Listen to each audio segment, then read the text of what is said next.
As you know, could be some technical difficulties going on right now. I think we're good, but let's double check that. In the meantime, how's it going there, Pigs?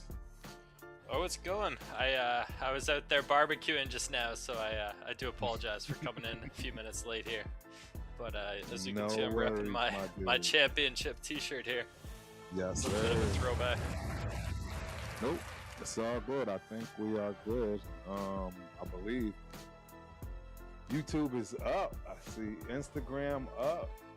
We have not been kicked out of TikTok just yet. But yeah, man, let's get this party started. It is Monday, August 17th. All right, 2026. And we finally got some football, ladies and gentlemen. We had a home game. You know, I got some positives, some negatives, some in-betweens, right? We'll have to look at that and allow everybody to call it as they see it, if you will. But, you know, Turf had a last-minute decision. Had an executive decision there, and I did decide to go to the game. If you didn't already see, I had some pretty cool new clips. Cheers, if you will. New clips on how they set up VIP. I'm not sure, right? Anybody's seen that previously in the past? I actually did the whole spread in terms of what they had to eat. But what was really cool about this setup, and apparently they did it last year too. I just probably was at J-Lot. Shout out to J-Lot, you know, getting my party on. And didn't see it for whatever reason. But they have the players come out of the VIP section. They have it all set up. And if you paid attention, you got a little taste of that. You got to see Turf giving high fives to pretty much the whole team on the way in and the way out, which was pretty cool. Really for the kids more than anything, right? I thought it was pretty badass for the kids. They absolutely enjoyed it. I mean, smart thinking. I mean, the Raiders, they never surprise me, man. They definitely know how to make sure you have a good time at that stadium. So, yeah, I was excited to see some new things, some things a little different. All the staff was still there. All my people, shout out to Allegiant Stadium staff. Cheyenne. I mean, just too many to name, right? But yeah, it's still popping and rocking as usual, man. And for a preseason game, I was pretty surprised as far as the amount of people, etc. So with that being said, let me know, man. How did you get a chance to see the game actually? Yeah, I watched the game. I also tuned in on a couple of your lives you threw up there, showcasing the VIP smorgasbord that was out there. It's kind of ridiculous how many staff are behind that operation. It's a bit hard to imagine until you're actually, I guess, there in person, like experiencing it. But yeah, there was a bit of everything or something for everyone type offering in the food area. And the cool thing about it, man, is they're the same people from day one. From 2021, the exact same people. Nice. Good retention, meaning obviously the Raiders are a great place to work then, as far as the staff or up the operation. Outstanding place to work. They treat the staff really, really well. And I'll give you guys a little bonus the next time I do hit VIP. I don't know when that will be. I highly doubt I'll get a VIP seat for game one, the opener. Way too expensive. But if I do, I got my buddy John, man. Shout out to John. He and I, we like to yell Raiders, man, and trust me, everybody knows exactly who it is. And they don't even have to figure out where to turn around to hear it. So I'll try to get that on tape for you guys. It's been something we've been doing again since 2021. So yeah, back to you, Pigs. Tell me what your thoughts are initially, just right high level hindsight. Uh-oh, we lost you. We lost your ball. Yeah. Can you hear me now? Sorry about that. As far as the game, I guess there wasn't really much of a sample size to draw any conclusions on any of our first string players. It was kind of just what you wanted to see, which was them going out there and executing and not making any mistakes, playing clean football, basically. And they did that. Kirk Cousins looks really in control and understanding the ins and outs of the offense. And that's what you expect from a veteran player who's played in this offense previously. So he did exactly what we kind of expected him to do. And defenses in the preseason across the board, across the entire league, are just not going to be sacrificing their body, and they're not going to be showing their cards. It's that simple. Unless you're a player who's desperately playing for a spot, there's just not going to be any absolutely incredible defensive performances. Right. So you kind of have to then take with a grain of salt all the offense that you do see, especially early on in the preseason. Like, for instance, the touchdowns that are kind of contested in the end zone. Like, I could see in the regular season there being some car collisions right on the red zone goal line, but in the preseason it's kind of a walk-in touchdown. So all that to say, I liked what I saw as far as execution, but we're still kind of unsure what we have as far as guys playing football in the most physical form. Right. No, I think that's well said. No one's going to allow themselves to get injured, if you will, on a play that doesn't make sense. As you stated, goal line, it makes no sense to bear down there. It's a matter of, hey, if I get there first, great. If not, so be it. Live on to the next play, if you will. And I think both defenses maybe had one series, maybe, and not all defensive players. As you know, Max did not, right? He was not out there. Honestly, I don't even know if did Coons play. I'm assuming he had a couple of snaps. But I didn't see. Think he did. I think. He did. I didn't see much. I didn't see much from the defense. Really, I wanted to see the offense, and from what I did see on the defensive side, it was not pretty at all. So, we'll obviously have to discuss that a little bit. But as you stated, man, I was actually impressed with the game plan, if you will, for that first drive, that first series, and how it all played out. It was actually pretty cool to see, because as you all should know, right, this is Cousins and Kubiak back together again, and it showed that they hadn't skipped a beat from that respect. And this is just basic 101, right, game planning for preseason, where you're not showing any wrinkles or anything outside of play action. So it was exciting to see. Like I said, again, I was happy to be back in the stadium, back around Raider Nation and all of the fans, right? All of the people that you see at the games, all of the season ticket holders. That's one of the things that I really do actually enjoy, in terms of people that definitely pay attention to football and don't have these wild takes. And everyone's a little bit more level-headed. Although some of my OGs have me a little shook in terms of their thought process. I still don't see how anyone thinks we'll be close to 800 in terms of wins, losses this season. That's just absurd to me. But I mean, hey, I guess anything is possible, right? Anything is possible. Are you saying the vibes were optimistic at the stadium? Is the general outlook on the season is looking? Things are looking up for us. Everyone assumes that we will get close to 800 and that's a good season. Now that part, a good season. I think if we get even remotely close to 800 in terms of wins, losses, that's a great season. That is, Turf would be ecstatic. We would be well on our way. I would say absolutely we would be ahead of schedule, and for sure I would not be talking this 5-year plan. I would be looking at more so along 3 years, as long as we hit in terms of our draft picks, right, and filling those particular holes. Yeah, so.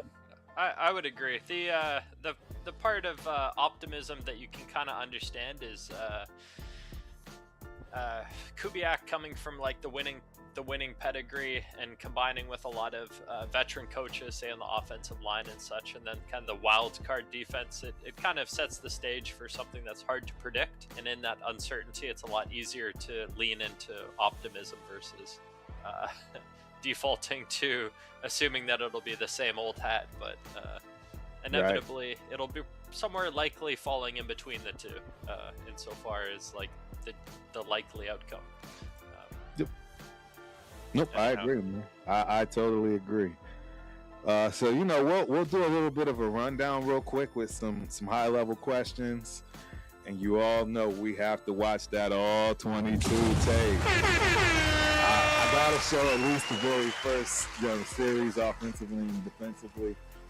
Some plays that I know it's early, but when you draft a person at number 6, you're expecting the world, in my opinion. So there's very little wiggle room, pun intended, in terms of, what the expectations are. So I will show why I, bring up that running back position so often and why I scrutinize it, particularly when it comes to Deuce, right? Number 2, Ashton Janty. I'm sure he probably wanted to punch me in the face on that walk back into the VIP section, back into the heading into the locker room. But who knows? The kid definitely doesn't know who I am. But yeah, man, it's he's on YouTube. He's got a YouTube account, so you never know. His brand is YouTube. So we'll get there. We'll talk about it. Hopefully, you guys can see and understand where I'm coming from that respect. But yeah, let's dive into it, man. First question I have is, who showed up when the lights came on, man? Who were you most impressed with in terms of what you saw? Rookie, veteran, whatever the case may be. The obvious rookies are Benson and Sloan. Those two guys look very comfortable. And not only that, they were kind of willing to push the envelope of their ability, which is what you want to see in preseason, is allow guys to have the tolerance to make mistakes, because there is no real consequence to this game. It's not having impact on our season record. So guys should be pushing the limits of what they're capable of, so that coaches know what they can call in the regular season. This is kind of like a lot of calibration and testing these rookies, the opportunity they have for them today. And so definitely Sloan was the most impressive. The way that he was kind of playing with reckless abandonment and flying around and diving and leaping and making those decisive football plays, the ones that Tyree Wilson failed to make. Sloan is making left, right, and center. On pretty much all the plays, you can see that when the important moments are presented, he's at his most explosive and decisive. And that's what Crosby does well as well. He keeps his foot on the gas, and at that moment where it's most impactful, he explodes. So definitely Sloan needs a lot more reps. And I think we should be critical of these guys, these rookies. Like, I think this whole narrative that we shouldn't be critical is kind of fake news. Like, these guys have been in a glorified pro sport for years now, getting paid to do this. Like, this isn't like rookie seasons past. This is a whole new world for rookies. So I expect guys like Benson to step up. He's played at three the most prestigious colleges in football, like Alabama, Oregon, and like, it doesn't get better than that. So this dude is a seasoned vet as far as I'm concerned, and I expect him to play up to his talent level. And I know why he fell, and we discussed it in the previous draft, or in the previous show. I think it was reasons kind of unrelated to his skill, and so far the Raiders have really put a lot on his plate, and he's showing rapid development and growth, and that's kind of what you like to see out of rookies. Yeah, he's showing that he can handle it, man. Not only handle it, embrace it and move it forward with, the ability to do that. It looks like for as long as he can stay healthy in the season, the more they give him, the more he shows up. So I agree with you. He and Sloan, absolutely, two of the biggest and best bright spots we have in terms of rookies and coming in and fighting for a position like that. If this were the Peter Carroll days, these guys wouldn't even be out there. This is truly seizing the opportunity, which is exciting as a fan of the team, as you want guys to seize the opportunity in preseason and whenever they have the opportunity, whether it be a shared practice or a preseason game. Yep. So, when you get drawn references to baby, Max in terms of Sloan, and obviously they already pretty much have penciled in old boy in terms of wide receiver for the number 3 slot, and Benson. I don't know anyone else that's going to take that from him right now. I would argue all the wide receiver slots are kind of up in the air, kind of like. Well, in terms of Benson, I doubt that he would take the number 2 or number 1 spot, right? I want to say Naylor and Tucker are going to be having the extreme edge, but I could see a world where defenses are overly committing to covering Naylor and Tucker, and Benson then thus feasts, gets a whole lot more yards than those guys. That's that's something that happens for rookies, especially in their first year as a wideout. They go under the radar and they explode. They get huge numbers, and then in their second year, that's when defenses start to clamp down on them. Right, and let's be honest, and truth be told, you know good and well that they are not allowing Brock Bowers to go wild. That's just not going to happen. That's number 1 priority. Yeah, they're not going to allow that to happen any way, shape, or form. So you can count on, those guys not being double teamed, if you will. They should have the ability to shine. And if not, that is going to be one of the major problems we have with our offense, because I don't see double coverage for either the number 1 or 2 slot pretty much all season. I expect teams to play us with those with their corners straight up, right? Just being honest up front, and you'll see a lot of schemes and things to try to confuse curt when it comes to getting Brock Bowers the ball.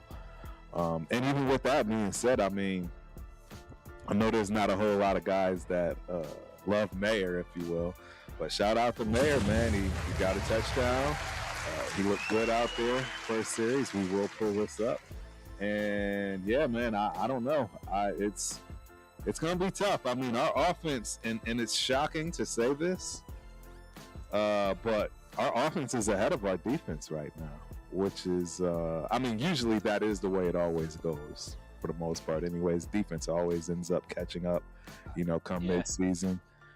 I think it's worth noting that our performance over the past, seemingly over a decade has basically been a dominant opening drive, and then our offense disappearing the rest of the game. So I'm wondering, the way these preseason games are structured, you have your opening drive scripted with the first team offense, and they have success. Well, we've been doing that for so many years, and that's where we are successful in the regular season. But then after that is where we have all our problems, and it's you kind of wonder if in the preseason, if that's how we're kind of planning and scripting it for our first team guys, and then that's the results we're getting in the regular season. You kind of wonder if that's the right formula for it. Right. We never really try anything else. No team really tries anything else. It's very odd. So out of the game, what was your head scratcher? Head scratcher. I know my yeah. Was. I guess the commitment to Meredith at center, that was a head scratcher. They should have pushed him to guard ages ago. I like the versatility that Meredith offers at center, but I really want to see him establish some dominant tape at guard. At least to put to bed all this kind of questions about his ability, because we discussed it last show. We believe in Meredith. We believe that he's a skilled, intelligent player who's a capable guy to step in at a moment's notice and fill a role, but not necessarily the dominant player that you want out there as the ideal. But as a depth piece and a guy in the locker room, he's he's someone that you want on your team. In any event, I think it's important that he establishes some dominant tape, and he does that most effectively at guard. And so, yes, we want the versatility that he can play center, but let's see him at guard. Why are we putting so much emphasis on him playing center versus, say, a JPJ? That I don't understand. Right. Yeah. So that's a head scratcher. Yeah, there's some underlying things there. I mean, there was a lot said right there, particularly if you're trying to read the room. If you're trying to figure out what Kubiak is thinking, right? He's made some comments that will make you, hold your breath a little bit, especially if you are a JPJ lover, right? I mean, yeah, it's very obvious he's not. There is a lot of fill in the blank kind of opportunities, but it has been that way for a few years now. This has become the norm around JPJ, which is part of the reason why I think you and I are leaning towards trading him if he has the values, because I think he does have a role in the NFL, but we've, as an organization, made it very difficult for that role to come to fruition.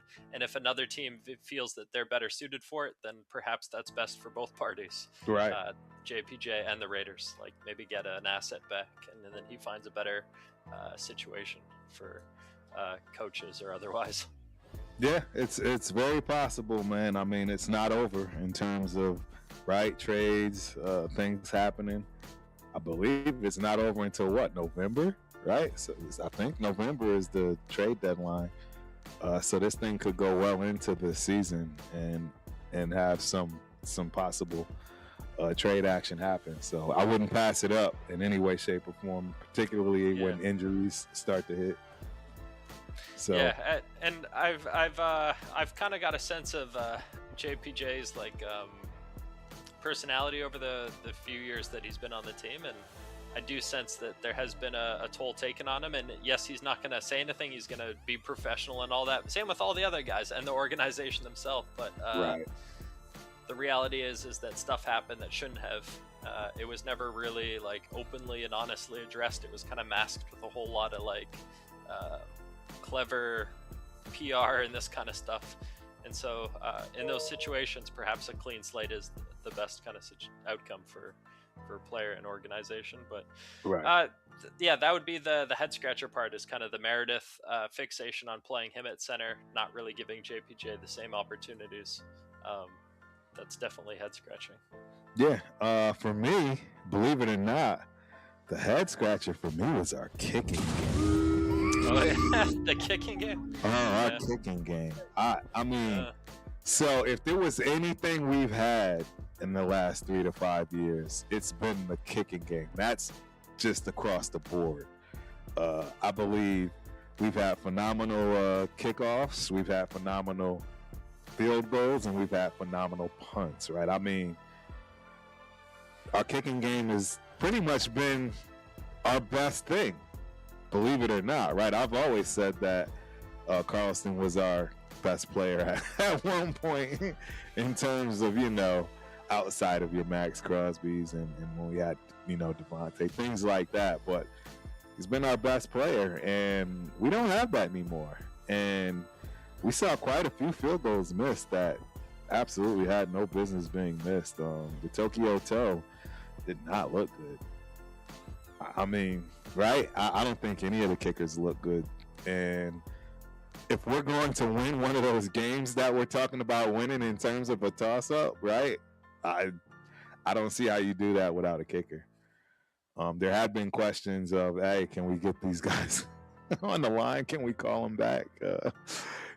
Can we see if they're ready to be back on the squad, because it was that bad, right? So again, to me, that was a head scratcher. I just expected that to be more smooth. I didn't expect to see so many misses. And yeah, it just didn't feel right at all. I mean, it didn't seem like we had a kicker or a kicking game at all. So that was my head scratcher, man. That was definitely my head scratcher, big time.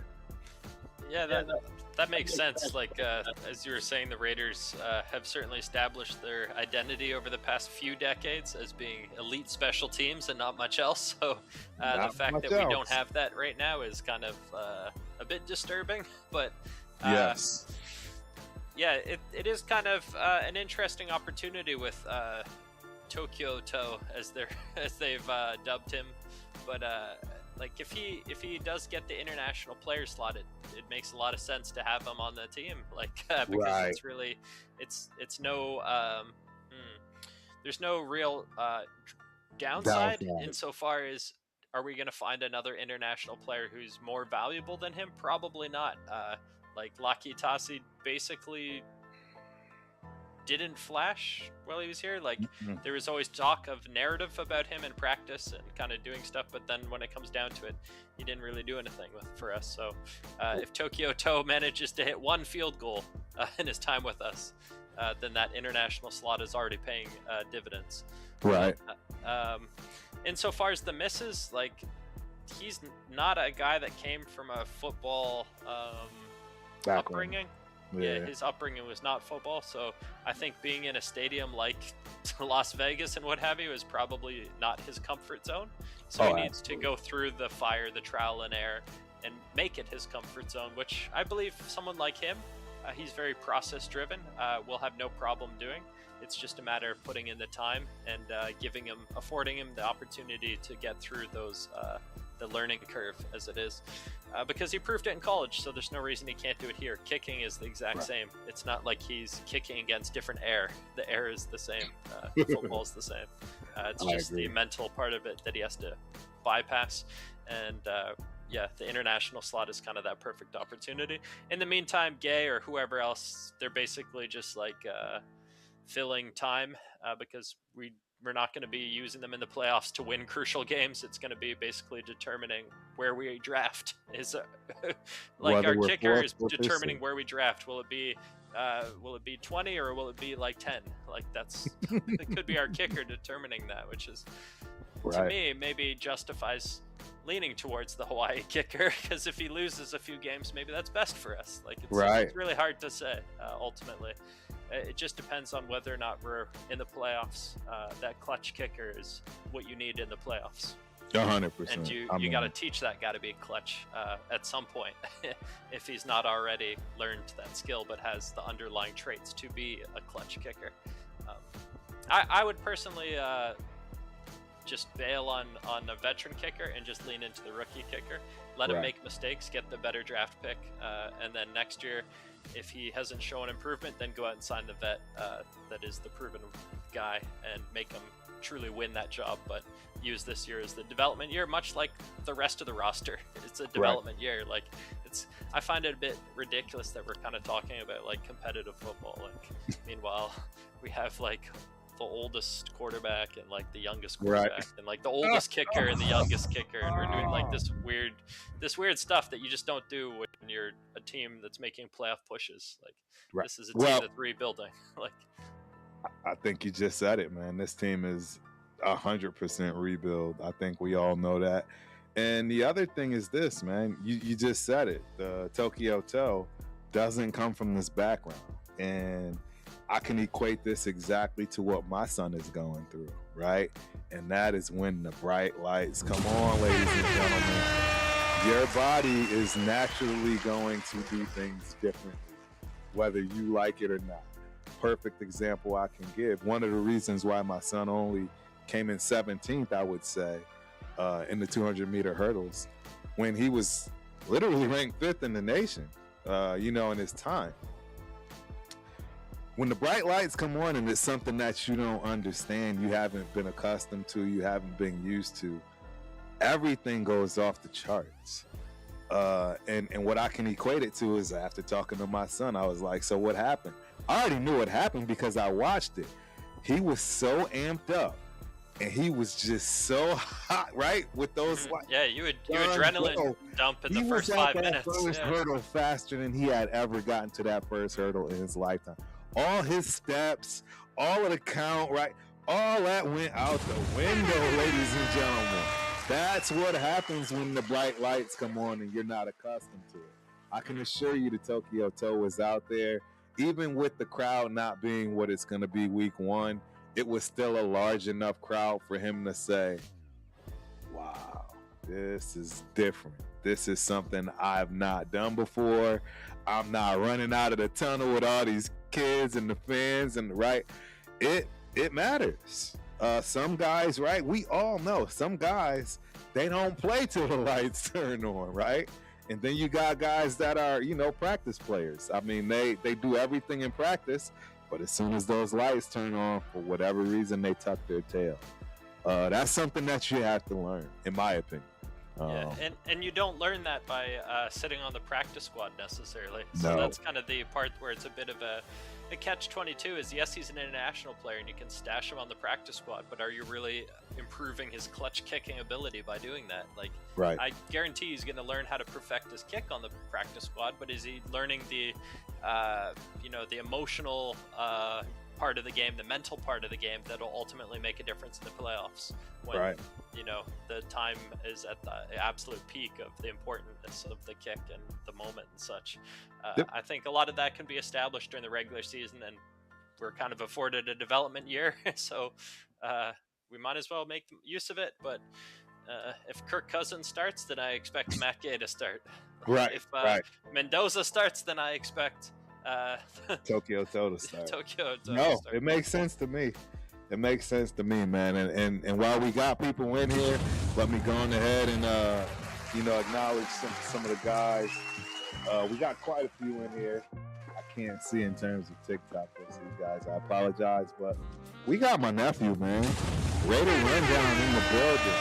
Salute to you. Appreciate you for coming through. Hope you enjoy the show.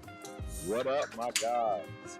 Great show today, too. Actually, I did get a chance to finally see it. Obviously work, things along those lines. We got Jack in the building. Jack, Christopher said, 4490. What up, Raider Nation? Appreciate you for coming through.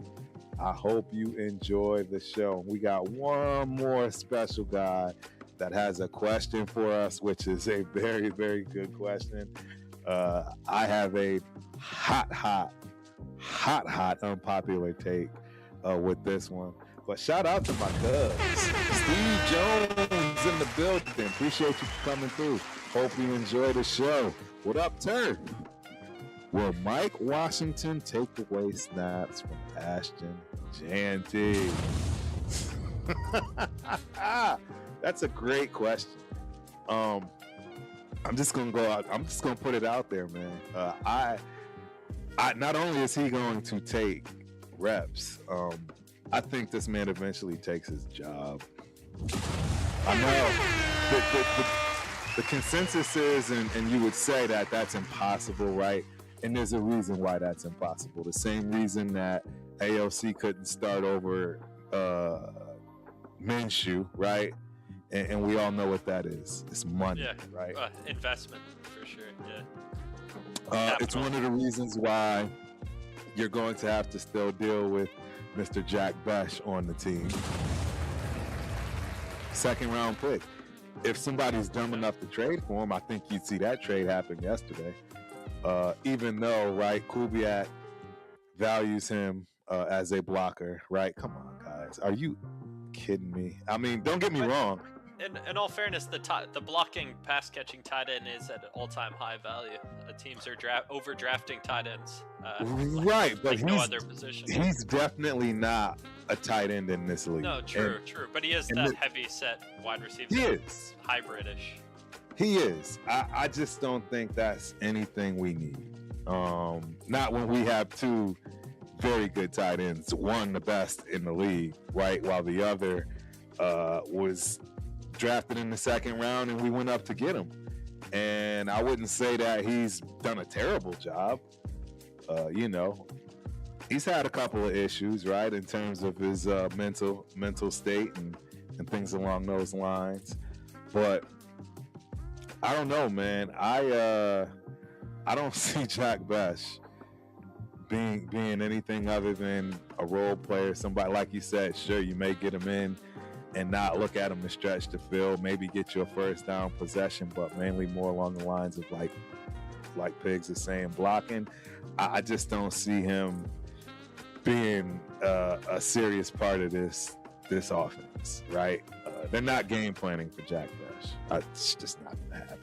True, he isn't a player that is like Bauer's gonna explode and turn a small play into a big gain, explosive. But I could definitely see him being crucial on like third down possession type catches where they're over covering Bowers and then he's able to do a tough catch in traffic and take a hit and get the 3-4 yards for the first down. That could be where he carves out his role in our offense, which could be valuable because that's how you keep the drive moving, is through a player who's able to take hits in the middle of traffic. And we don't really have too many guys like that. Like Mayer and Bowers are the two obvious guys, but they're going to be covering Bowers and Mayer. Yes, he's had his games. He's just not really had any consistency over time where he's been able to prove that he can be reliable in that role. But Besh, he definitely had his best game this past preseason game. Yeah, I'll give him that. He definitely had his best game. I mean, yeah, showcasing that exact skill of converting a crucial down, taking contact, and getting body position, like not an explosive, but just kind of possession. Right. But yeah, if he's just doing that possession kind of catches, like that's definitely a huge plus for our offense. I mean, I can see it being helpful, but I really what it's going to boil down to is that he's just the option that people aren't covering, if you will, right? I mean, fair. That's what it's gonna be. Yeah, but if he's holding on to the ball, he doesn't turn it over, doesn't fumble. Like if he was Renfro, he makes the catch, but then there's a 50% chance he's fumbling it. So, like if he's Renfro on steroids, maybe that's all we need. Right. No, I agree, man. I agree. It'll be interesting to see how all this works out. I definitely don't have high hopes for him, and we'll see, man. Our wide receiver room, I would say, is in shambles. I'm just gonna be honest, right? And I believe we just signed someone, right? What's his name? the kid from the Commanders, right? Washington Commanders. Oh, really? We signed a guy from Russia because we got like Shedrick Jackson and like Benson. Like, there's a couple of young guys already that I expect to get development alongside Besh and Thornton. So I'm kind of curious. Where Naylor and now the Commanders guy fits into this. Right. So shout out to Noah Brown, right? Las Vegas Raiders signed veteran wide receiver Noah Brown from the Washington Commanders August 16th. In a corresponding roster move to clear space, the Raiders released defensive tackle Benito Jones. So, you know, Brown played 2 seasons, 2024-2025 season for the Commanders, totaling 40 receptions, 536 yards, and a touchdown across 15 games. So his big moment that everybody should remember and know him from is where he caught the Hail Mary to beat the Bears, right? Last play of the game. You know, Daniels just ran around, chucked it up. Somebody tipped it. He caught it in the end zone. That's pretty much what he's known for, as well as his size, right? He's 6'2", I want to say 225. I don't know what that speed looks like. But, I mean, they went and got a wide receiver with some size for a reason, in my opinion. Because everyone else, I don't know how tall Naylor is. I want to say he's, 6 foot at best. And Jack Besh is not getting downfield. So, right, and please don't bring up Thornton. Yeah, this guy's a serious vet. He's been playing a bunch of seasons. Yes, absolutely. That's what I'm saying. I mean, this, in my eyes, tells you that we're struggling here, man. We're struggling.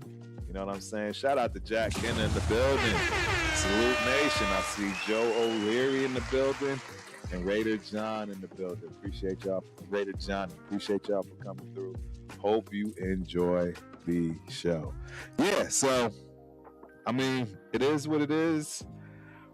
I think we got a lot to grow from that respect. I hope that Cousins finds a way to spread it around and not have to rely and or count on, right, Justin Bowers or Justin Miller for that matter. And I think that first series kind of showed that he's very comfortable getting it across to everyone. And we will obviously see that here shortly. But real quick, before we dive in to a little bit more, I'd like to give a shout out to our sponsor, Chop Up.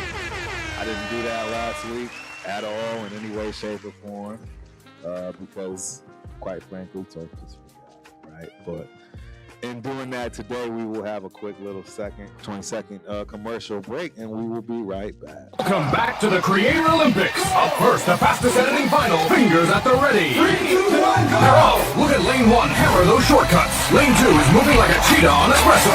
Lane 3, more mouse than man right now. But lane 4, he's checking his phone. We roll straight into thumbnail throwing. 9 meters for Bree, 12 for Dax.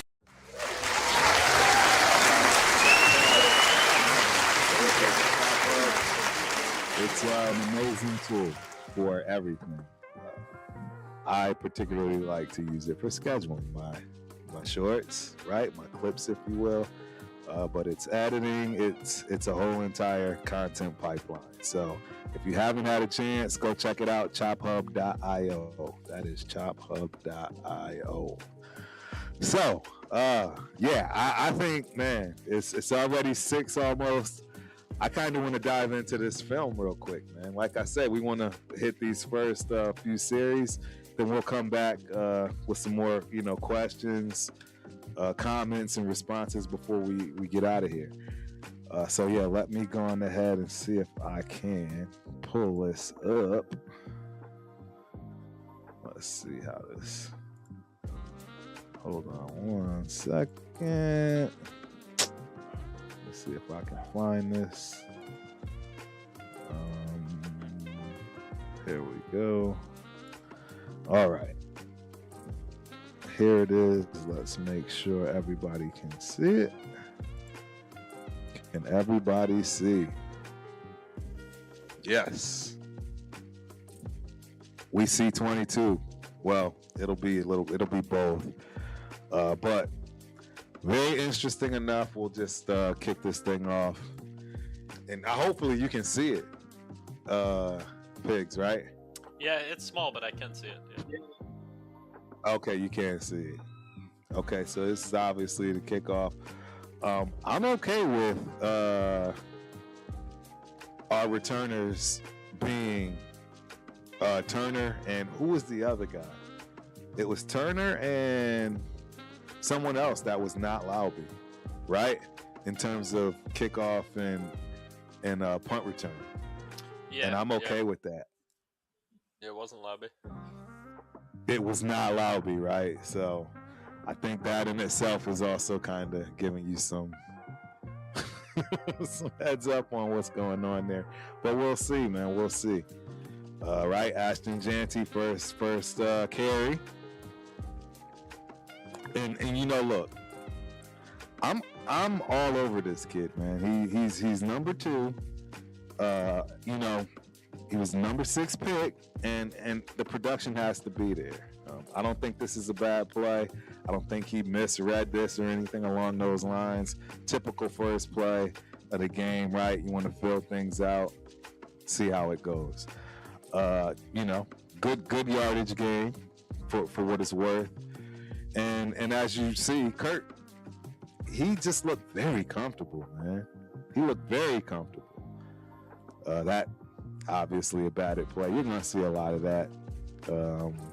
I think you're going to see a lot of that in this offense just initially as they try to get rhythm, things along those lines. But also we have to block, right? And I think the line did a good job. Buford there almost got himself beat. But again, very early, first series. And yeah, I think they're just trying to get their groove. And I don't know, like right here. I mean, Kirk's calling things off the ball. This is the first series, guys. You know, and he's almost throwing a pick. But hey, that's a catch, man. And guess who that catches too? Jack Besh. So hey, he got himself open, right? So for all you Jack Besh fans, this is your chance to talk that talk, if you will.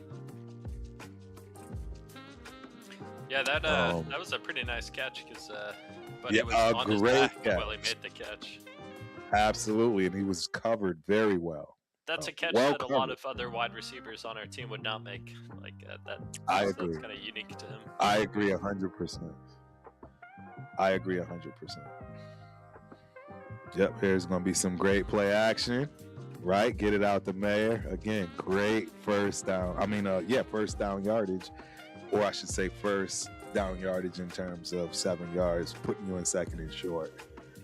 And that's a lot of this is play action. Watch those linebackers and the safety pull up, right? They have to respect that. They have to respect that, no matter who's in the backfield. Yeah, they have to respect that. Now, this is one of the plays that absolutely burns me up a little bit.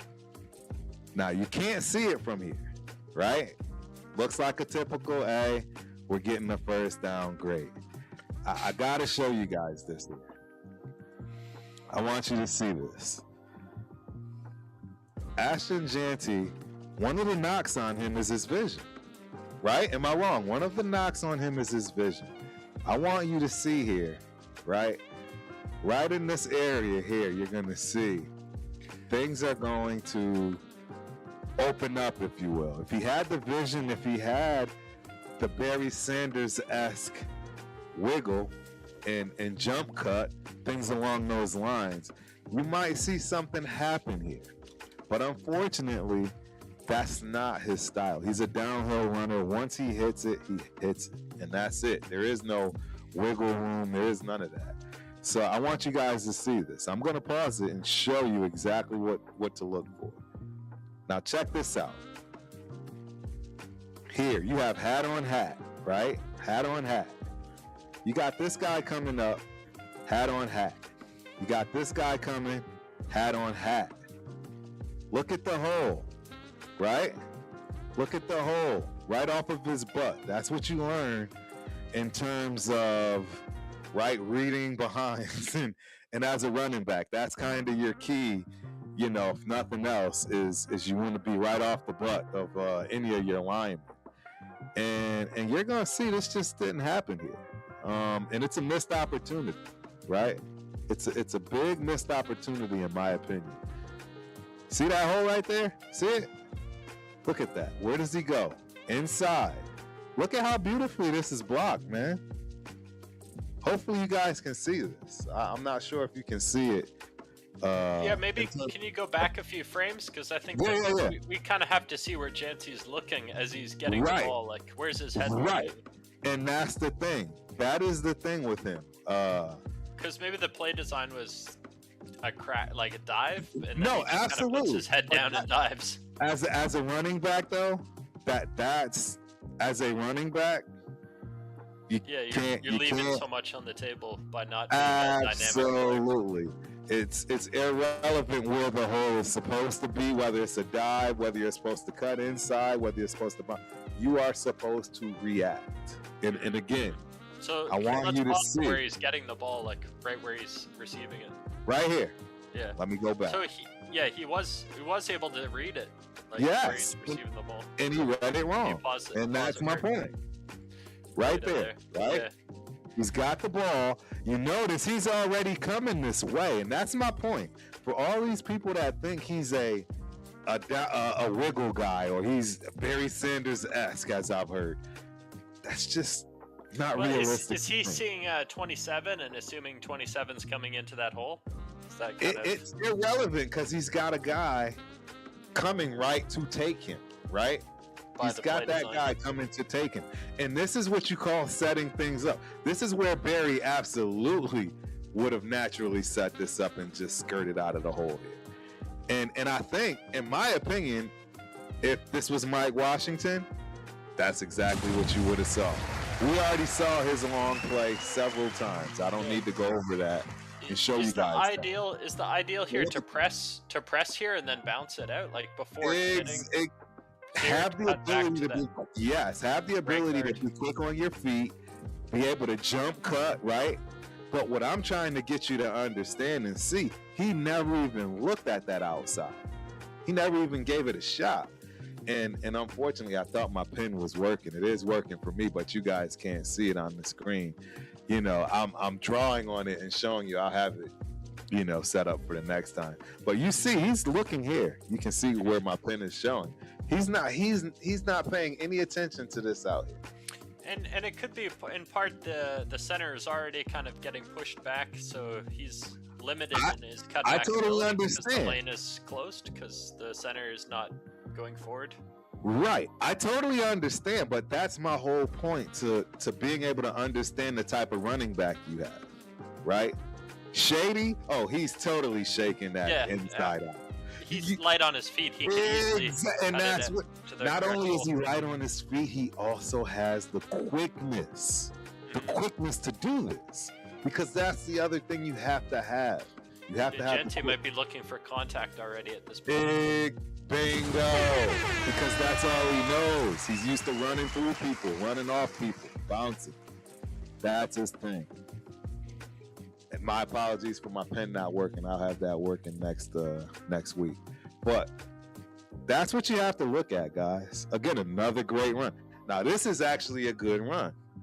And this is what I think you'll see in terms of the 1-2 punch that we have. They're going to give Janty these type plays. Wow. They'll be looking for Mike Washington to have more of the ability to shift outside, right?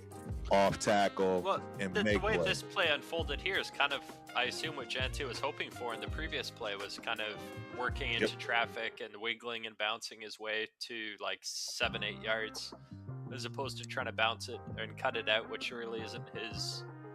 I guess not his bag. It's not his game. Exactly.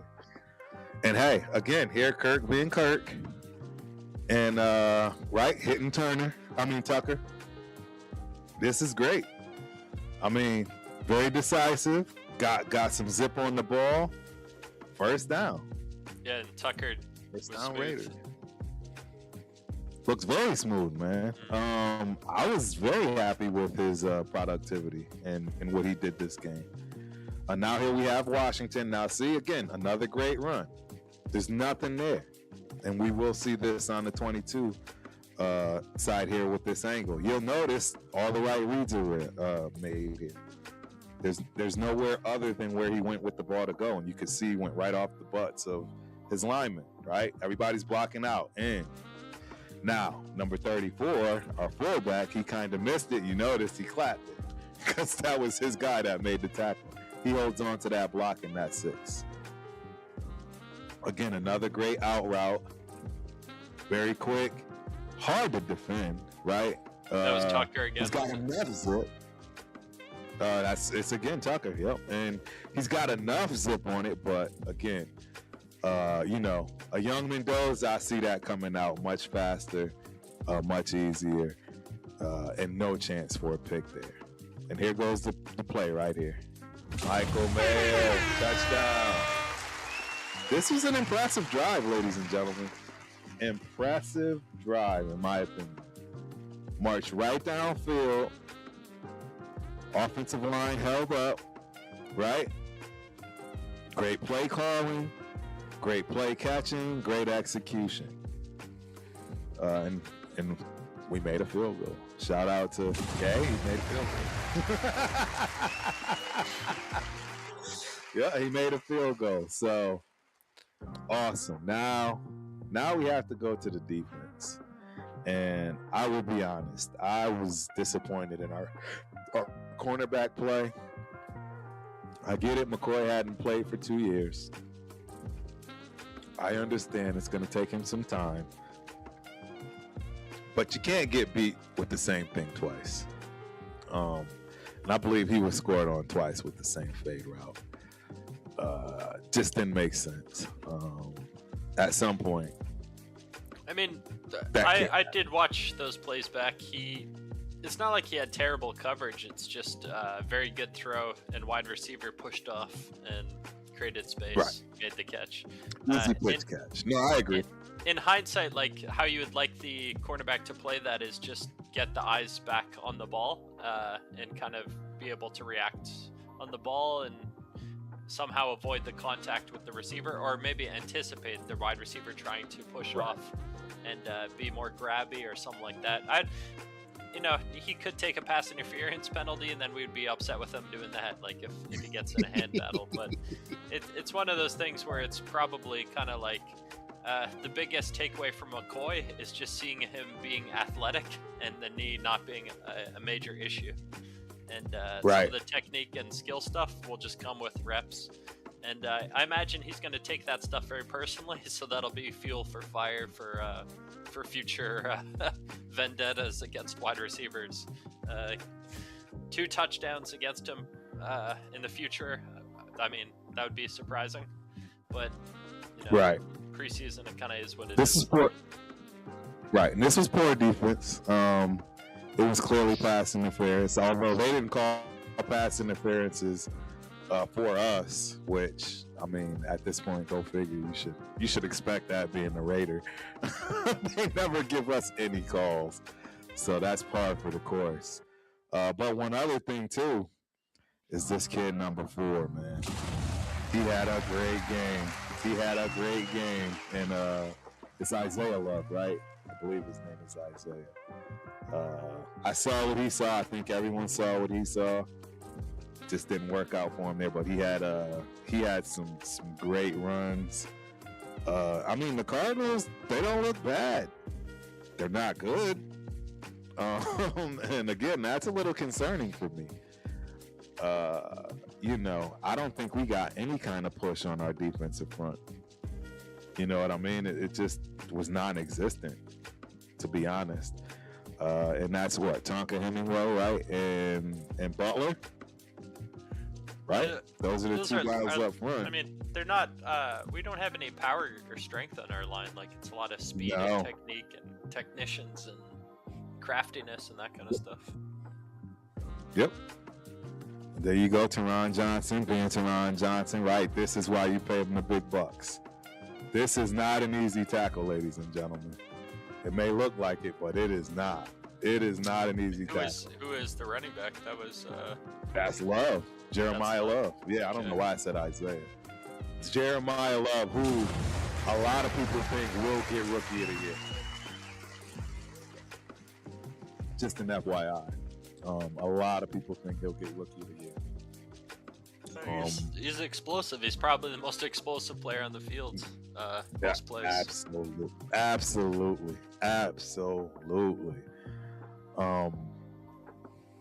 But yeah, this is going to be considered their first team, right? And they too are kind of marching right downfield. And our defense is just doing nothing. I get it. We're clearly not showing anything, but this has to be concerning for Rob Leonard, right? What do you think he's thinking now in terms of not being able to stop the run at all? Right? Yeah, I mean, a lot of it will just boil down to personnel. Like, they did sign a bigger, beefier guy that should make an impact on the run game, so probably, like, that'll be for short yardage. But I expect our linebackers to be playing at such a level that they'll bring guys along for the ride. Like, if they're not playing up to the level that the linebackers expect, there's going to be some accountability in the locker room by players, which I think goes a long way. So if our line is playing bad right now, I don't think it'll be an issue moving forward, like over time as things play out and more practices happen. I think with previous coaching regimes and roster personnel situations, we didn't have that. Like, it's kind of unrealistic to expect Max Crosby to be the entire player coach for the whole team. Correct. We really needed a Quay Walker and a Nakobe Dean to be alpha dogs on the roster, and I expect this defense to be really good at some point. Maybe not the first game, maybe not the second game, but over time they'll get it in order. My guess is week 4 to 6 is when you'll start to see the defense gel and look like themselves, if you will, right? Because even Nakobe Dean and company on that interior linebacker side, even though they played together, they haven't played together for years, right? Chemistry is still like a work in progress in motion, and that's where so much of the elite defenses come from, is guys knowing what to expect from the other guys around them. Yep. Oh, absolutely. That's just this play right here is a great scramble, right? Jacoby Brissett, I think he got paid, right? I think he forced them to pay him. I think it's fair to say Arizona just played really well, for a preseason game. Absolutely. They did play very well. I mean, they have a team, guys. That's what I'm saying. They have a squad. I mean, you got Jeremiah Love, man. That in itself is going to be a problem. It's going to be a big problem. Yeah, and as you can see, great play action. Yeah, I mean, the quarterback making a great throw, standing in and firing it, confident plays. Absolutely. This is just a great play all the way around. You had Chin right there, right in his face. You can't really defend that much better. I think Porter was the one that got beat there. So it is what it is, man. That was the quarterback made a pretty epic play, not allowing the rusher to interfere with the throw. That's pretty awesome. Right. So there you have it, ladies and gentlemen. That is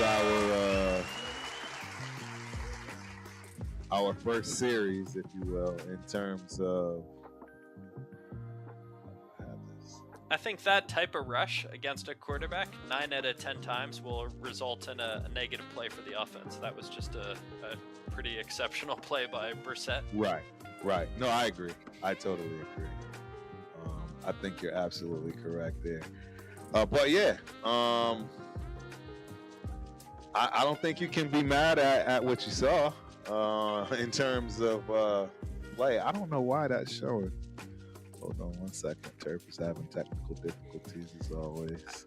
To just add one more comment to the McCoy conversation, I think it's very telling Kubiak's response in the presser when he was asked about McCoy and his performance. It seemed like he was genuinely happy and excited for McCoy to have that experience.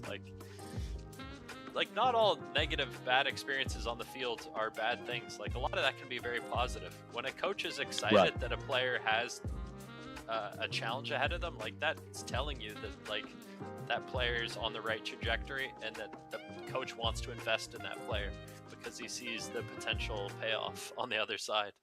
Yep. No, I agree. I never saw that with Tyree. Like I never saw that. When coaches spoke about him, I wasn't buying it.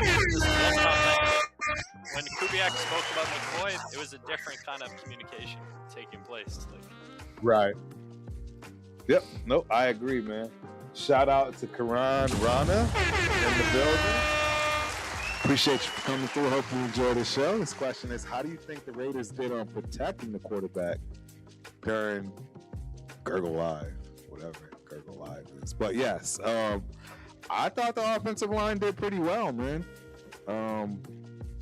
Considering I had no issues with the offensive line in terms of their play. I thought they did what they needed to do. You got to remember, this is a very young offensive line in terms of playing with each other. Only a few of these guys have, really been able to trust each other on the right and left side of them. So, yeah, I had no problems at all with what I saw from the offensive line, and this looks promising. There was only like notable points that I would make about the offensive line was Grant looked pretty exceptional. He guys had some penalties here and there, but it's kind of whatever. We're more looking at skill at this point, like technique and development of a player. The mental lapses are just kind of, it's the first game. But yeah, Grant looked exceptional, but then Meredith at center looked pretty not so exceptional. But then when he moved to guard, it was a lot better. So ups and downs there. And another, I guess, point to make about the offensive line is as the game goes on, it becomes kind of harder and harder to assess because the first team guys are the guys that have the chemistry, that are working together, that you can trust, and then it just kind of all goes off the rails as the game goes on. And you have the second and third unit guys come on. It's so hard to tell because mistakes, like whose mistake is it, nobody knows. But yeah, those first unit guys look pretty solid. Definitely didn't see any glaring problems, so that's kind of a huge positive. Absolutely. And I'm definitely going to have my show tomorrow, I promise. And I will do some deep diving into some of this game film. But with all of that being said, man, the stats for our quarterbacks. Fernando Mendoza, man, 10 of 16, 97 yards, averaging 6 yards a toss and 1 touchdown, man. No interceptions. I thought the kid had a decent game. It wasn't like outstanding or anything. It didn't look like Carson Beck, right? I'll be honest. Watching his highlights, that kid looked like a seasoned vet.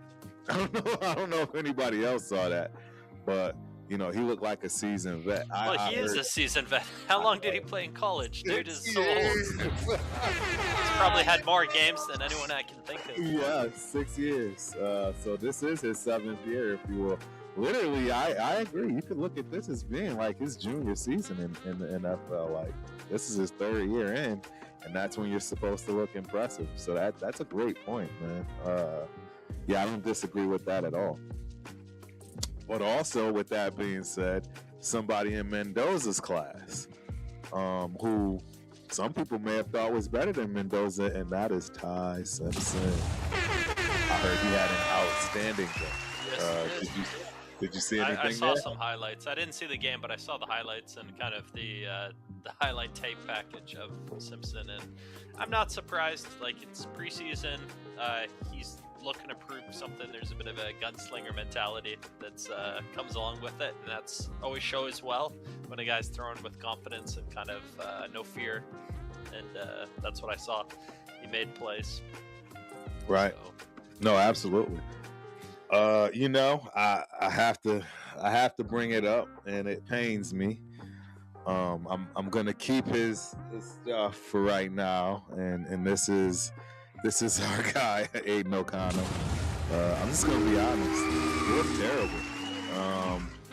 Aiden was 4 of 13 85 yards, averaging 6.5 a toss. No picks. Quarterback rating, 55. He was sacked one time, out of it getting hit 10 times. Mendoza had a sack as well, which he didn't have to take. But again, this is why I say he didn't have a great game. It was decent. It was a decent game. He put himself in harm's way a couple of times that didn't make sense for a preseason game. He held on to the ball way too much in a lot of plays, I would say.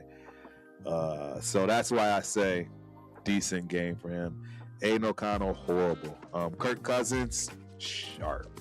Right? I mean, that's 5 for 6, 50 yards, averaging 8.3 a toss, TD, no sacks, no hits, 141 quarterback rating. I thought he did great. He's absolutely the starter. And in fact, it gives me a little bit more confidence with him in the way he commanded that offense and how and you can already tell him and Kubiak are, right? They're just picking up where they left off from their previous stints together. What's your thoughts? Kirk Cousins' time with the Vikings was honestly probably some of the best in the NFL at that time. With Jets, Justin Jefferson, pretty unstoppable, and it definitely was a bit of a synergy in that the defense was also playing at a pretty high level with the Vikings, so they were getting turnovers and really good field position. So that helped Kirk Cousins not have too much stress on him. He wasn't playing from behind very often. He was often playing with the lead. All that to say, if Kirk Cousins is in a great position and he's playing with the lead, I would expect him to dominate because he's the old, crafty quarterback who's expected to do that. But if he's playing from behind and he's getting hit and there's pressure on him and the line is collapsing and the pocket is shit, he's going to be in for a very long season, just like the previous season with Atlanta and all that. So, it could go either way, but it's up to the coaches to decide which way it's going and then make the roster adjustments sooner than later. Get the young guys playing sooner than later if we're not making a push for the playoffs. If we're making a push for the playoffs, continue riding it with the guys, the hot hands, the people who are allowing us to get there. Yep. Nope, I agree. And once again, shout out to Karan Rana. Hope I'm saying that right. Gurgle Live is about Josh Allen's tradition of throwing up before games. And I want to know your opinion on Fernando saying he does that too because Gurgle is being more common in football like NCAA. This is something I've never heard of. I didn't know Josh Allen threw up before games. Clearly, I've heard of guys, right, having nerves, things along those lines. We all have our rituals, right? Believe it or not, for me, I did not hear about Fernando throwing up before games, but I did hear about him speaking about his pregame process involving meditation and various other rituals. But I did not hear about the throwing up part. No, I did not mention that. Yeah, so it's so funny that stuff like this is brought up because my son is kind of in the same boat. It's all brand new to him. And this is stuff he has to figure out for himself. I had to explain to him how, in college, particularly at Montana State, before every game, huge meal.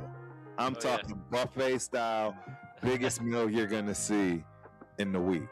Yeah. I never ate. Right, I remember you mentioning that. So it's so important. What is your pre-game process as an athlete, and how do you dial yourself in to be at your best? Food is a part of it. Everything is a part of it. It's huge. Me, because I wasn't fast, right? Quick, but not fast. And it probably hindered me, even though I always was stronger in the fourth quarter than the first. I wouldn't take a spoonful of that stuff, man. I just couldn't do it. I knew guys that piled in 2-3 plates. And it blew them in. And they were ready to go for the game. Me, I felt like I had to play on an empty stomach. because any food in me is slowing me down just that much, right? In order for somebody to get a hold of me. Well, So for me, I didn't eat. I guess some of it is probably your body reacting, but some of it is also your mental reaction, like a bit of placebo effect. It's kind of a 50-50 toss-up, but I instantly think of Marshawn Lynch and his Skittles kind of sideline shenanigans, where he's always having the Skittles on the sideline. Yes, I agree, man. And everybody has their thing. Yeah, you have to. No one can figure that out but you, and eventually it'll hit you. And like you said, whether it's placebo, however it works, it's gonna work for you, man.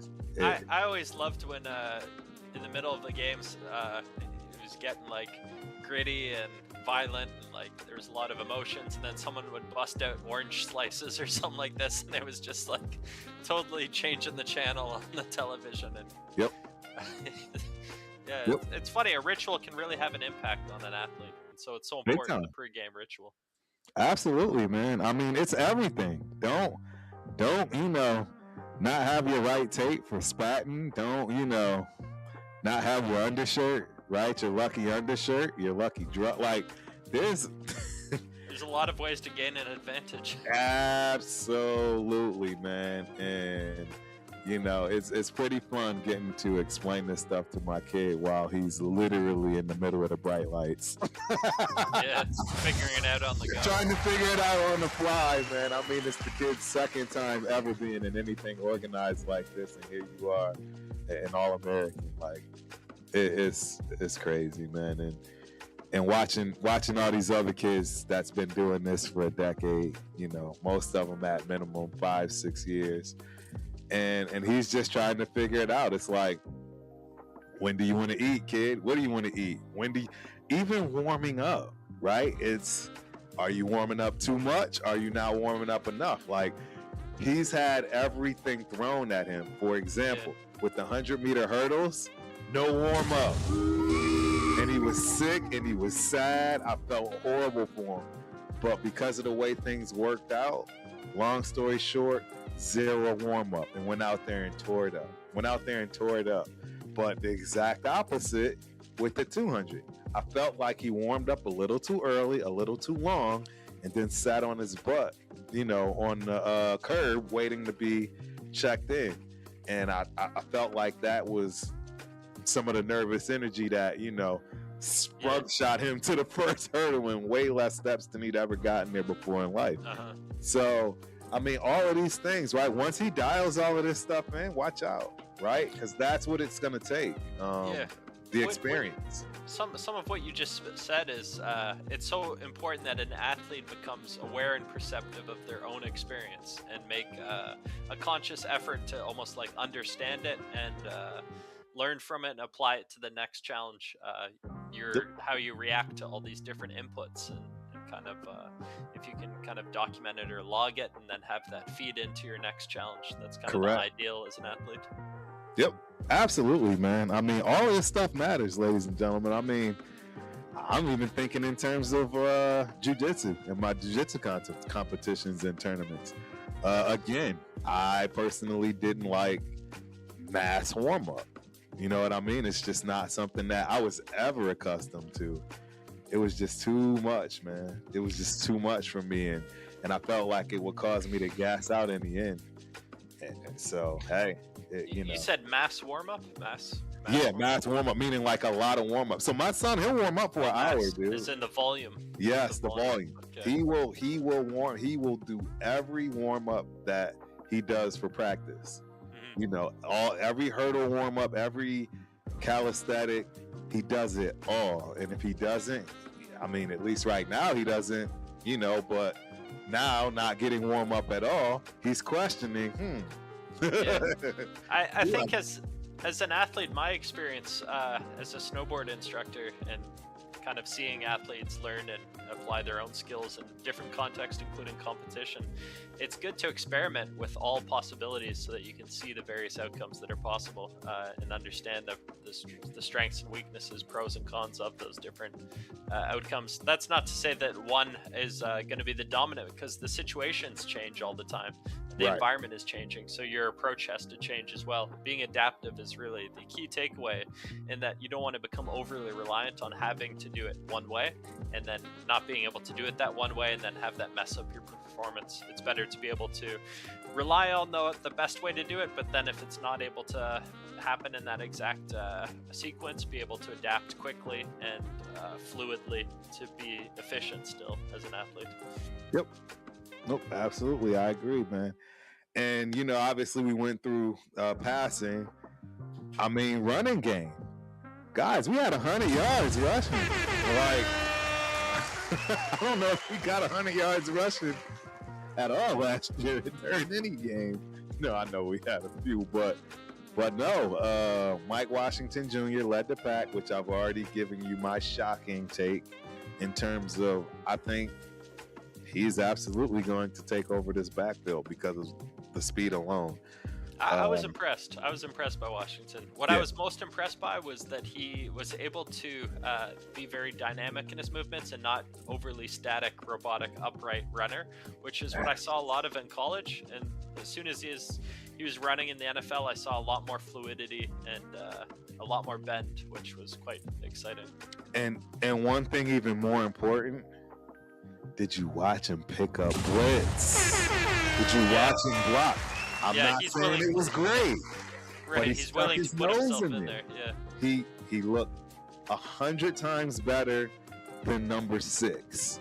And everyone knows what I mean when I say number 6, not the actual number 6, but the number 6 draft pick at running back. Okay.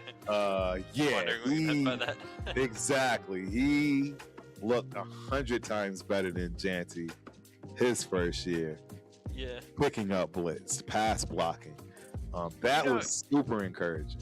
I definitely liked the performance by Washington, but just as much, I actually liked Hemby's performance. I thought he showed a lot of promise as well. Yes. There's a couple of nothing plays where I think one play he might have even lost yards, but it wasn't on him at all. Correct. But he ended up churning out positive yards a number of times. And that's kind of what I expect from a player like Hemby, is the guy who's super reliable, is always getting positive yards. Right. And, you know, I have to believe Lauby is absolutely getting looked at here. Right, 5 carries, 11 yards, 2.2. Yeah, I mean, they're trying to see what they have in him. Yeah, definitely better than Hemby. But I mean, considering, right, we know what the 1-2 is, and I think we see how it's going to be ran and played. I don't think they're going to hide the fact that they are going to have these running backs doing exactly what, right, they need them to do, and have plays that are geared towards their strengths. Fair. Which is kind of going to be a little bit predictable. But with the way that the line held up, and if you hope that chemistry and everything builds, it's not going to matter if you know what the Raiders are going to do. And some of the predictability might go away if we're willing to do things like 2-back sets, where, say, you have a Genty and a Hemby both lining up in the backfield. Yes. Now you don't really know what direction they're running and what sort of run it is. It might not even be a run, because you can motion guys out. You might be able to do things right before the snap, whilst also still getting the benefit of forcing the defense to react from a personnel standpoint to the 2-back formation. Yep. No, I agree, man. I agree. I think it was a solid opening for the running back room. In fact, you may give them the nod in terms of having the best performance offensively as a group, right? The running backs. Again, they rushed for 100 yards, man. So that says a lot to me. Again, I don't know how many 100-yard games we had last year. I can assure you they were not a lot. Very, very minimal, if you will. So yeah, I give 1 to the running backs, 2 to the quarterbacks, And last but not least, before we get ready to close things down, but the receiving room. E.J. Williams Jr. had one catch, right? The biggest catch of the night, 41 yards. He was targeted twice. The person targeted the most, which was interesting to me, was Philip Dorsett. He had a bunch of drops too, and he's unfortunate. But again, that's why this room is coming in last in terms of the offense. But that's the guy who should have the least amount of drops. He's the veteran. That's pretty upsetting. Yes, 100%. So some things that are positive. Hey, Malik Benson targeted 4 times, right? 2 catches, 26 yards. Jack Besh, 3 catches, 25 yards, targeted 3 times, and a touchdown. And a tutty, man. So there are some positive things from this group. It's just... Now, if Besh were putting up 3 catches a game consistently throughout the season, would you consider that a win for a second-round pick? No, not for a second-round pick, no. But I would consider it a win for Jack Besh. 3 catches, three first conversions on 3rd down type thing, though. Crucial. I agree, but for a second-round pick, that should be the standard.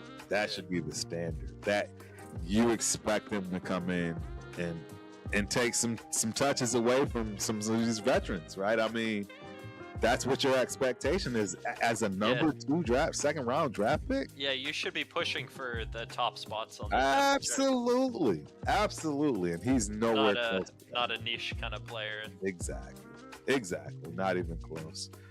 Trey Tucker, very solid, 2 targets, 21 yards, averaging 10 each. I thought he had a great night. Same for Michael Mayer. A great night. Shedrick Jackson, 1 catch. He was targeted twice. I mean, but, I'm not going to go down every wide receiver here. Bottom line, 232 yards total. But still, I think they had the worst night. I don't know any other way to put it from that respect in terms of offense. I think the offensive line. The wideout unit, you're saying, was the worst of the night? They were the worst of the group. Yeah, I would agree. There was obvious mistakes there too, especially later in the game. Yes, I may even put the offensive line in front of the quarterbacks. That would be partially due to the poor play of my guy, Aiden O'Connell. Man, I'm not gonna lie, I was disappointed. I was a little heartbroken. Gotta listen to the fellas. Shout out to TRS. A lot of people hate Aiden O'Connell, man. I mean, you can't really form a concrete full judgment on somebody who's playing with 3rd stringers. It's not really a fair comparison to compare Kirk Cousins 1 series with the 1st stringers against Aiden O'Connell's guys who are trying to find a job, not even necessarily on the Raiders. The guys he's playing with might be finding jobs on other teams. It's just a very different situation. I would say O'Connell's confidence is probably not looking great, and that's probably what's most concerning.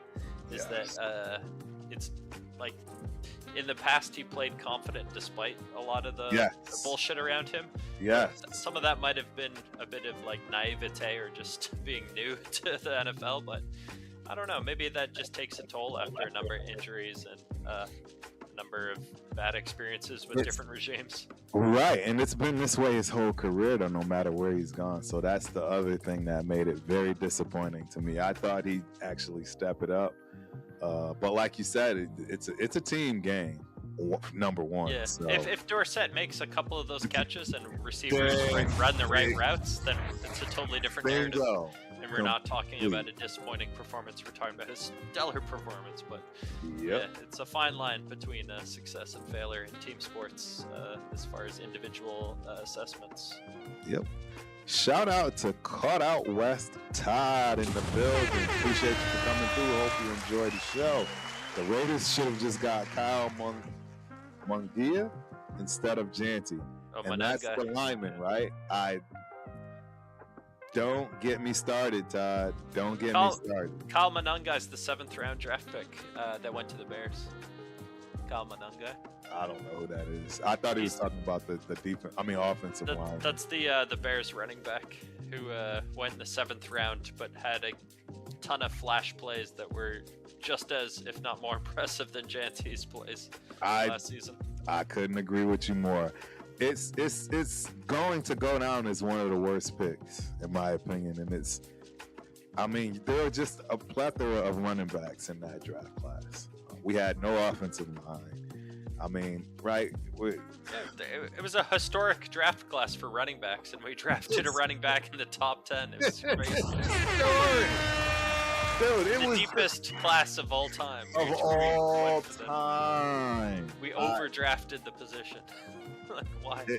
We didn't double dip. That's the crazy thing. We could have taken a Kyle Manunga guy late in the draft just to have the insurance policy. We could have had a free agent, man. We could have had a free agent from that draft class. Yeah, there was a lot. There was a lot of running backs. Yeah, I didn't get to see that Bears game, but I did hear about that guy. So it's not shocking to me, man. I don't want to get started there, but like I said,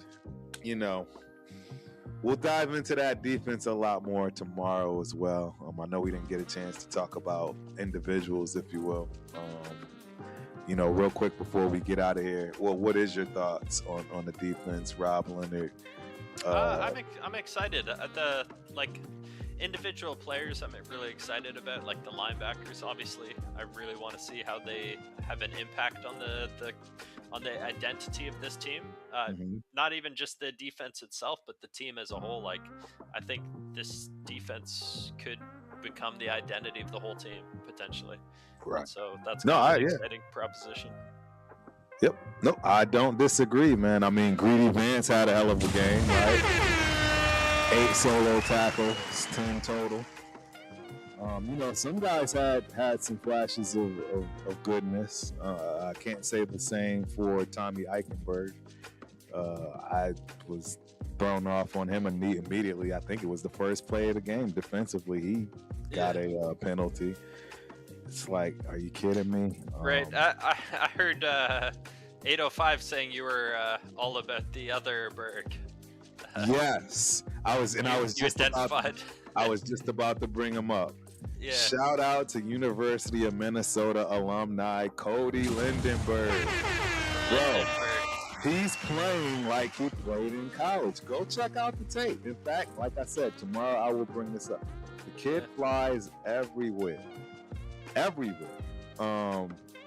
He is just all over the place, man. And he plays like one of the ball hawks that you need to have on this team. I've already got clips of his own peers and teammates saying he is him. So I reckon he should be seeing more reps then in the next few games then. Like guys like Sloan and the Minnesota linebacker, they should be getting like double the amount of reps. Right. Over, say, a Tommy Eichenberg. Right. Caught out West, Todd. This is unfair. I'm looking at a list. It's unfair. I mean, although I could have done it, you know what I mean? I wouldn't have gotten everyone's name correct, but I'm looking at a list of defense, right? So that's how I know that Greedy Vance had a total of 10 tackles, solo 8, etc. So this is what I do, man. This is what I do on my side, especially now that the season is starting. It's all about football, man. Clearly you haven't been here a lot, so I appreciate you for coming through, man. Again, like I said, hope you enjoy the show, but just to give you a tad bit of background, yes, I did play in college. I did not play in the NFL. I graduated and played at Montana State University. Yes, the NCAA FCS champ, Montana State University Bobcats. As you can see, I'm a Bobcat. So, yes, I was a running back. And yeah, it was the love of my life for a very, very long time. very long time, and I still love ball, obviously, just as much, if not even more, as I age. But yeah, I mean, it was a solid outing. The Cardinals are not a great team. Don't get me wrong; they did have a playoff game previous, so they were one up on us. They're already starting to build that callus, if you will, that we discussed and talk about in terms of having the pads on and not, going against your own players and really being able to get after it. So, but the Cardinals, players made plays for them. Absolutely, all their quarterbacks made incredible throws that Absolutely. I don't think we'll be seeing in the regular season. And Nope. guys like Marvin Harrison Jr. Kind of balled out as well. So they struggled in previous games. They had a good game this game. It's just that's the way football is. It's really hard to speculate and predict these things. But Gardner Minshew. Yeah, Minshew, 14 to 16. Yeah, he had a game. 101 yards, 2 touchdowns, 132 quarterback rate. He likes playing in Arizona where the lights aren't so bright, I guess. That's kind of his ideal spot. Right. Hilarious, right? So I mean, yeah, there you have it, man. That is the show for tonight. Like I say, I got about 10 minutes before I head to jiu-jitsu. You got any closing thoughts in terms of this game before we have to look at this week? Who do we have this week? It's 49ers. That's right. No, Texas. No, Texas. Yeah, that's right. You know what? I thought I was gonna go to that game. Probably not. I'm probably not. What about joint practices and stuff? Is any of that open to public or? It is, and I was. You could get an autograph at a joint practice. That would be a reason to go. I know. Well, you can get a ton of them. Actually, a lot of guys do that. The one autograph I'd be going for is Bowers, but I feel he would be the most difficult of everyone at the whole event. Right. Absolutely. I don't know how you get a Bowers autograph. And in fact, that's how I got this ball signed by Ziegler. No, that's the Marcus Allen ball. How'd you get it? Oh, at a practice? At a practice. At a joint practice. Not joint practice, but the Raiders practice. I got when Ziegler and McDaniels first started. I got a ball signed. So, but yeah, man, it's. I don't know. Honestly, I just don't feel like driving all the way up there to see the same thing that I just saw. How far is it to get to? It's about 2.5 hours. Oh, okay. Yep, it's about 2.5 hours. Fair. Yeah, you already got your fix of preseason. Bingo. And I just hopped off a flight for 2.5 hours, right? So I'm probably gonna pass. I know. I may go last minute, man. The Texans are a good team too. It's they should be a playoff team. It would be worthwhile football to see. And I want to see what our offense does with that top 5 defense. Yeah, legitimately a good benchmark to see where we stack up. Correct. Arizona's a bit of a wild card. It's hard to know what their situation is. Right. The Texans should legitimately be a playoff team. Correct.